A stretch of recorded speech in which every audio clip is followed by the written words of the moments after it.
of Justice announced an unprecedented surge of criminal investigators from the FBI, the DEA, the ATF, and the United States Marshal Service to support, not supplant, but support the Kansas City Police Department in response to an unprecedented surge in violent crime in this city.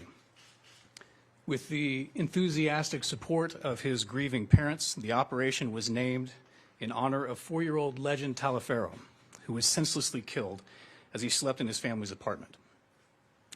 His parents want Legend's legacy to be a reduction in the violent crime plaguing cities across our country, and we are honored to have them with us today. Operation Legend is working.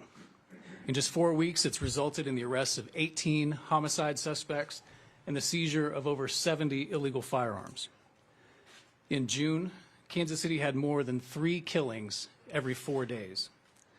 Since our announcement on July the 8th, that rate has been reduced to fewer than 3 killings every 5 days.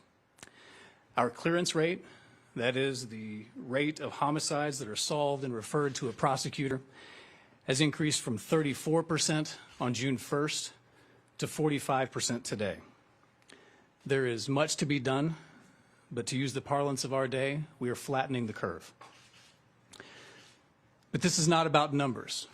This is about people. People like Legend, who survived heart surgery as an infant only to be killed by a criminal. His life mattered.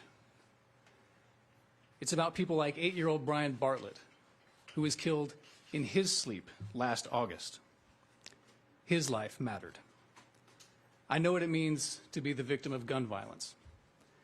When I was 5 years old, I saw my mother shot in a robbery attempt. Violent crime is terrifying. It destroys people, and it destroys communities, and it has to stop. We must have the rule of law.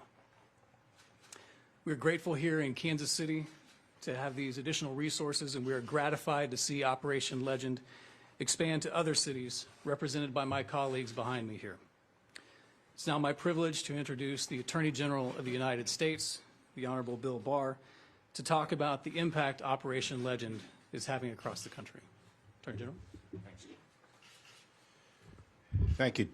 Thank you, Tim, and good morning, everyone. And I'm pleased to be here in Kansas City this morning to give you an update on Project Legend, Operation Legend, one of the most significant law enforcement operations in the Department of Justice.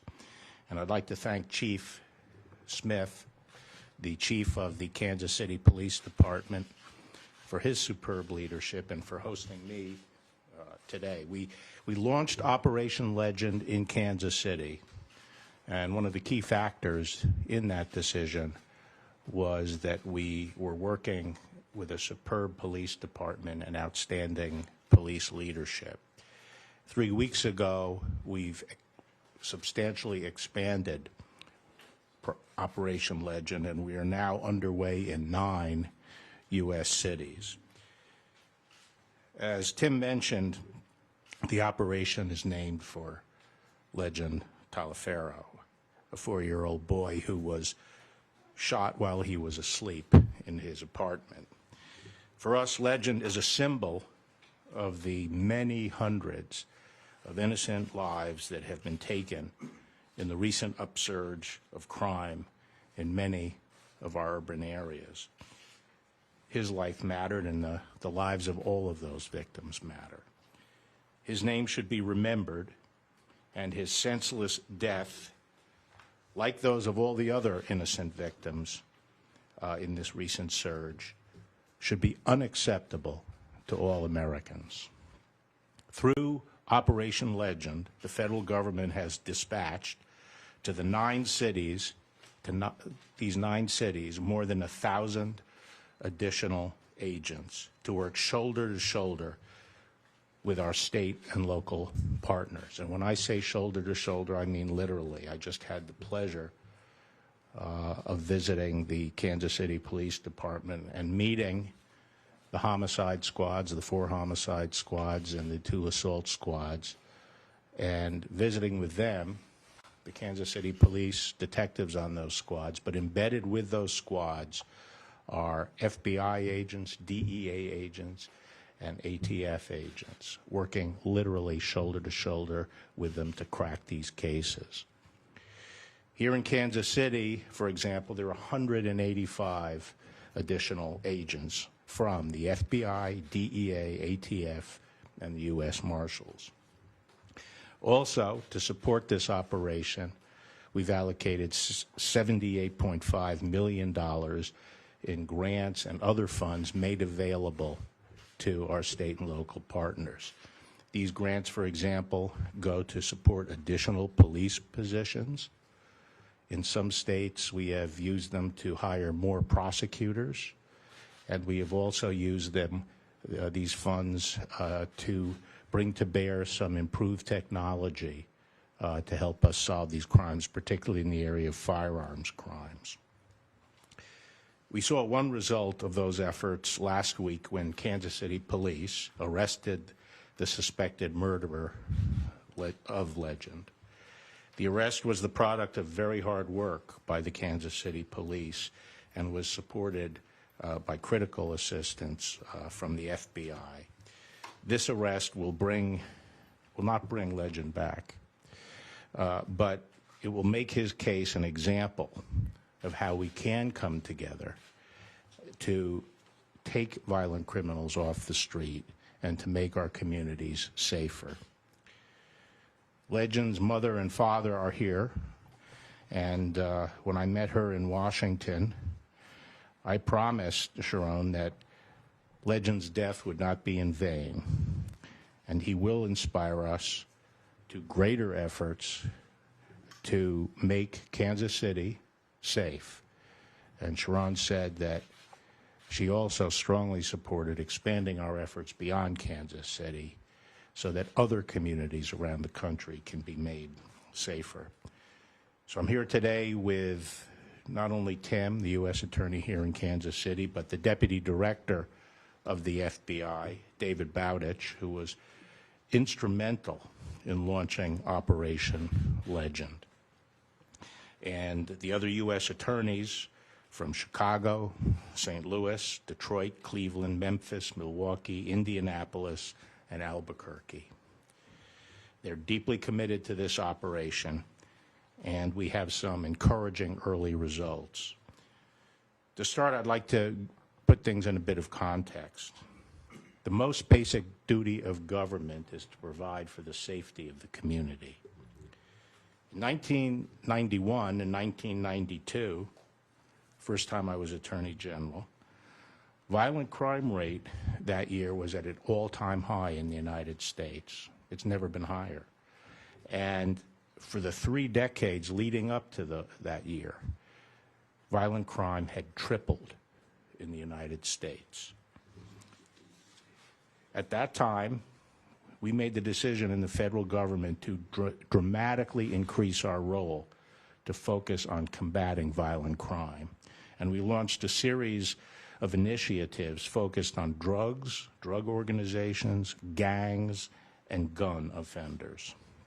And we also expanded our close collaboration with state and local law enforcement and built up task forces to go after these violent offenders and predators. And over the next 25 years, the crime has steadily fallen, and it's now half of the level it was in 1991 and 1992. That's a lot of lives that have been saved. Now, in 2015 and 16, it went up a little bit, but I'm happy that at least during the last 3 years of this administration, it again is on a downward trajectory, except for this year, 2020. Well, we haven't finished the year yet, and we haven't looked at all the nationwide numbers reported yet. This could be a bad year for violent crime and arrest a trend that, as I say, has been going on for almost 30 years. This spike may have a lot of reasons behind it. I think some of it may be the pent-up aggression prompted by state and local quarantine orders. I definitely feel a lot of it is due to the premature release of dangerous criminals by the courts and by prosecutors. And I think it also is related to the efforts that we've recently seen to demonize police and to defund their work. Operation Legend is the heart of the federal government's response to this upturn in violent crime. Its mission is to save lives, solve crimes, and take violent offenders off the streets before they can claim more victims. Rather than demonizing and defunding our police, we are supporting and strengthening our law enforcement partners at the state and local level. So far, federal state task forces involved in Operation Legend have made almost 1,500 arrests. I think it's 1,485 to be precise. And many of those arrests are for violent state crimes, including 90 homicides, like Legend's murderer. That's more than 90 suspected killers who might still be on the streets without Operation Legend. And in many cities, as I said, the operation is just getting started. Now, we make decisions as we go along in consultation and jointly with our state partners as to whether it makes more sense to pursue a case through the state prosecution system or through the federal system.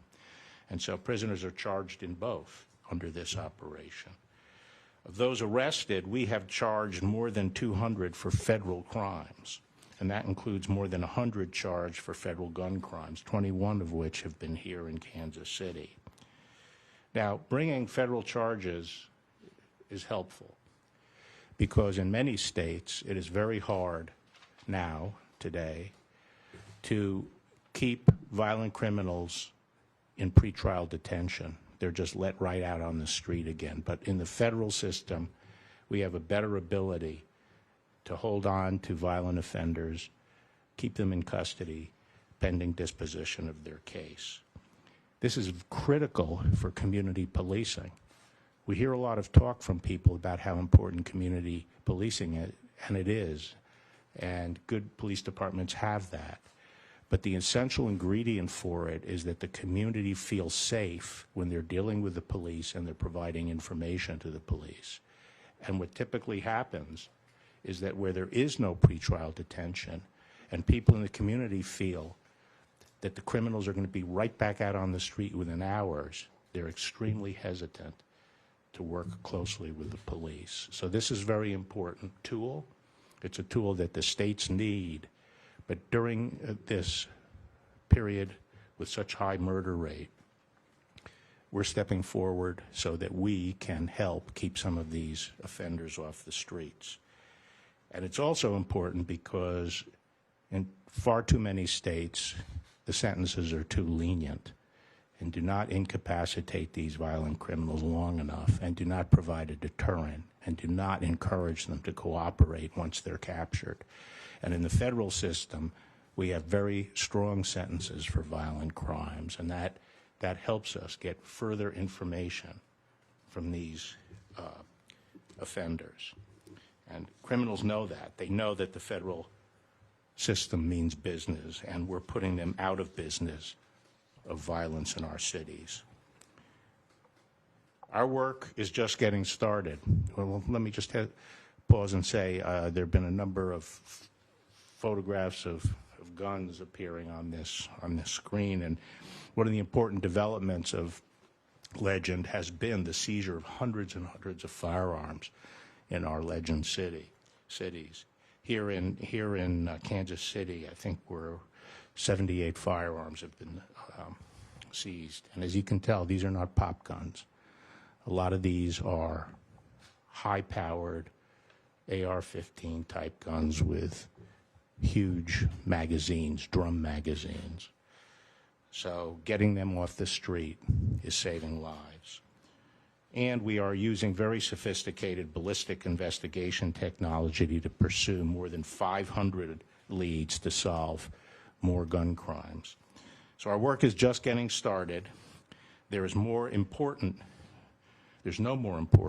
mission for the Department of Justice than keeping our communities safe.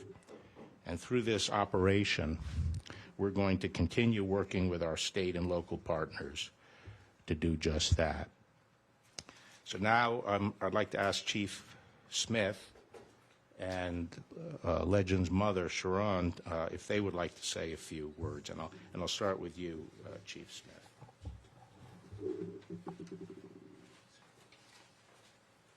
Thank you, Mr. Attorney General. Rick Smith, Kansas City, Missouri Police Chief.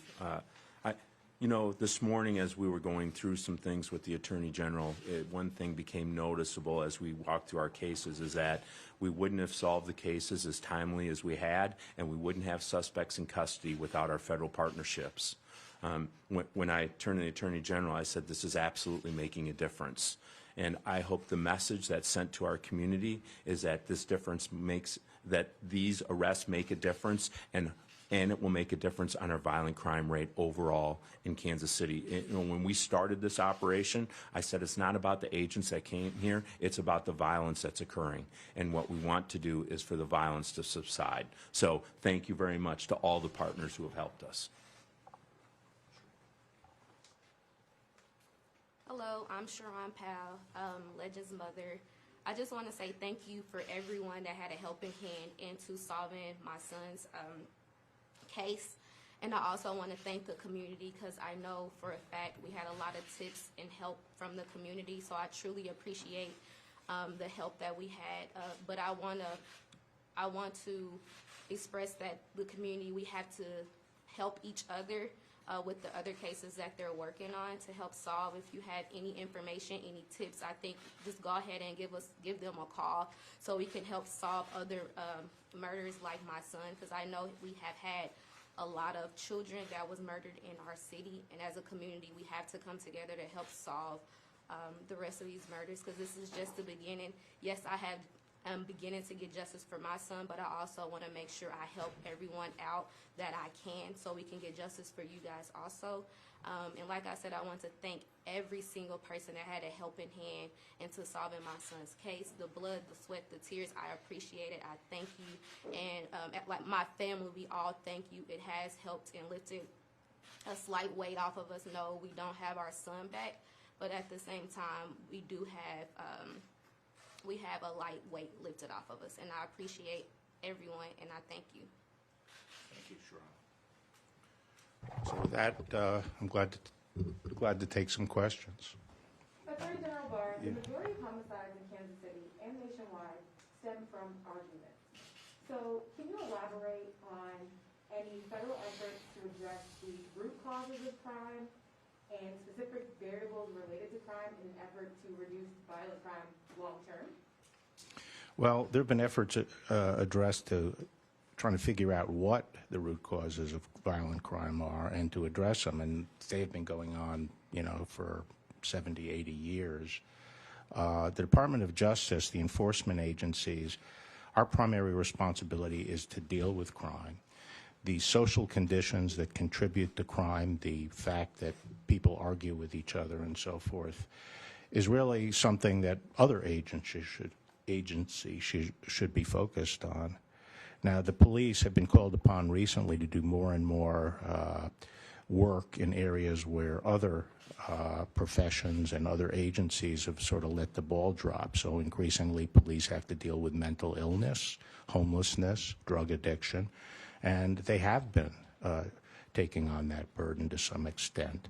But in terms of sort of broad questions about people's argumentativeness and social conditions that make it contribute to crime, the government has been working on that and spending trillions and trillions of dollars over the years on that. And one point I've always made is none of this money spent, none of the educational efforts, none of the vocational efforts or activities, recreational activities, can bear fruit in an atmosphere where there's blood flowing on the street.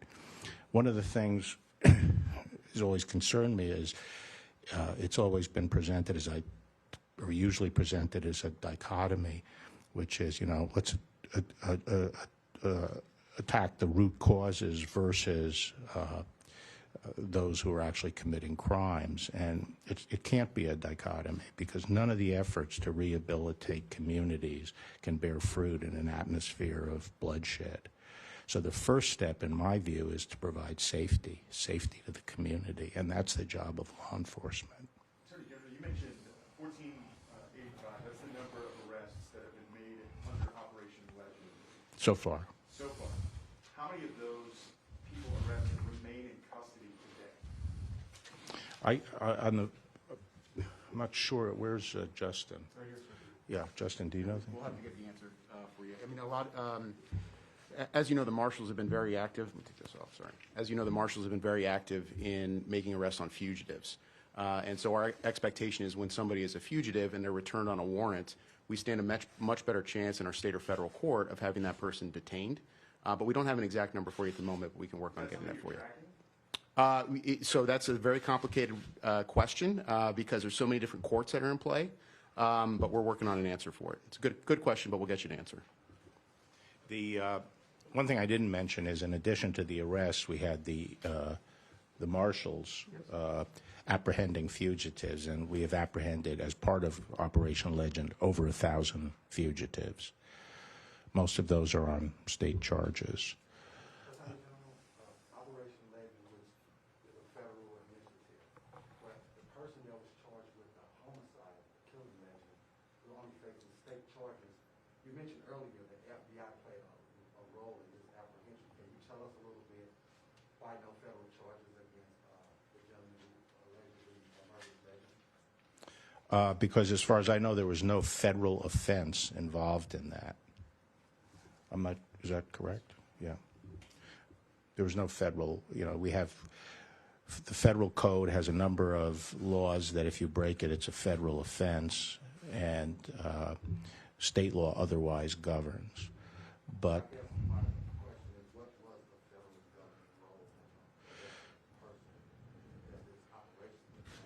right. So I'm going to ask the Deputy Director to comment on that. But let me just say generally what I was trying to describe to you is these are task forces where you have both state and federal officers working cases. And then decisions are made as to whether it's better to charge it as a state case or a federal case. So the federal government will assist state law enforcement as they pursue investigations of state cases. And then sometimes it's found out during that investigation that there has been a federal violation as well, in which case we sometimes charge that as a federal. But as to the specifics in that case, my understanding is that both the FBI and the U.S. Marshals assisted the Kansas City Police. I'm not sure whether Chief Smith or Dave Bowditch would address that. Yeah. Well, good question. First off, I think it's important to understand, as the Attorney General mentioned earlier, we work side by side. And when I say we, I'm talking Department of Justice components to include the ATF, the DEA, the U.S. Marshals, and the FBI. We work side by side with state and local detectives across the country in all the major cities and many of the smaller cities. I'm not going to get into specifics of this particular case because it is now going to be adjudicated. What I will say is it's very common for us to all of us to conduct surveillances, search warrants, interviews, social media exploitation, general court process, and general investigative techniques as part of our task forces that are both joint and federal task forces. Do you want to add something? Yes. Of the 18 local cases that have been arrested in homicides that I think Mr. Garrison mentioned earlier, how many of those have been charged at this point? Tim? 5. It's my understanding that 5 have been charged. General Barr, can you provide any update on the unrest in Portland, whether additional federal resources have been brought in there, and obviously a video of a man being beaten, crashing in a protest has gained some traction online. Is there any federal investigation at this point, or are any of the other components involved in that? Can you maybe expand a little on that? It's my understanding that we now have a suspect in that beating.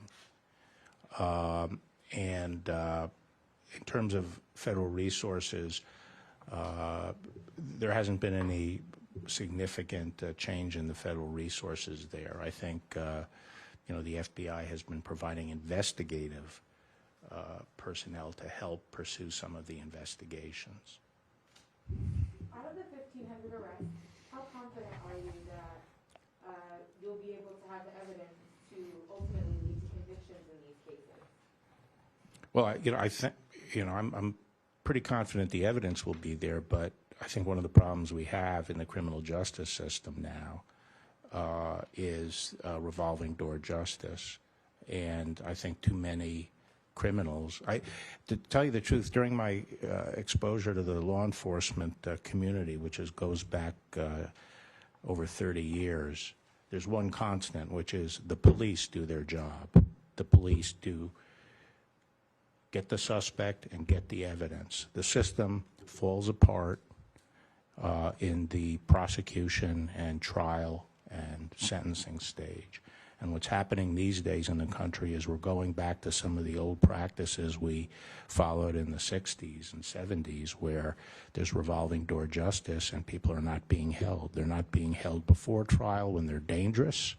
They're not being sentenced to prison, even though they're violent. So that increasing number of these people have serious criminal history records and they're out on the street. That's the problem. I think if you go to most of these big cities that are experiencing an increase in violent crime, and you go to the police departments, they will know who the shooters are. They will know exactly who the shooters are. And there are not that many of them, relatively speaking. 200, 300. That if you took off the streets, you would more than half violent crime. That's my impression, and I'm now I'm not necessarily talking just about Kansas City. I'm just talking about all the cities generally. You mentioned 1991 and 92, tough on crime. Well, that tough on crime approach led to mass incarceration, mainly black folks and brown folks, Hispanic folks. Why does the DOD want to go back to that? Well, actually, that's wrong in this sense. I think the mass incarceration has been thrown around, but I was talking about the incarceration of chronic violent offenders, violent criminals, and I hope no one is suggesting that they shouldn't be incarcerated. I think what people refer to as mass incarceration really refers to the harsh, long sentences for minor drug distribution or small amounts of drug distribution, which led to a very substantial increase in the prison population. I'm not talking about that now. I'm talking about getting shooters off the street. Attorney General Barr, can you address people who in the community who say that Operation Legend and things like this are an overreach of the federal government? I mean, there were people in Kansas City, including our mayor and one of our congressmen, at one point who were against Operation Legend coming to Kansas City. Can you address those people? Sure. There's been a lot of confusion in the media, some of it not unintentional, confounding two different aspects of law enforcement. One is dealing with civil unrest, rioting, and the other is the classical, traditional work that law enforcement does, finding criminal suspects and prosecuting them. And what Operation Legend deals with is the latter. And we've been doing that in the federal government for decades. As I said, we stepped it up dramatically in the early 90s. But working on violent crime and working with state and local government, that's what the Department of Justice does. And we've done it a long time. And what this is ratcheting it up and targeting at the shooters in selected cities where there's a high homicide or non-fatal shooting rate.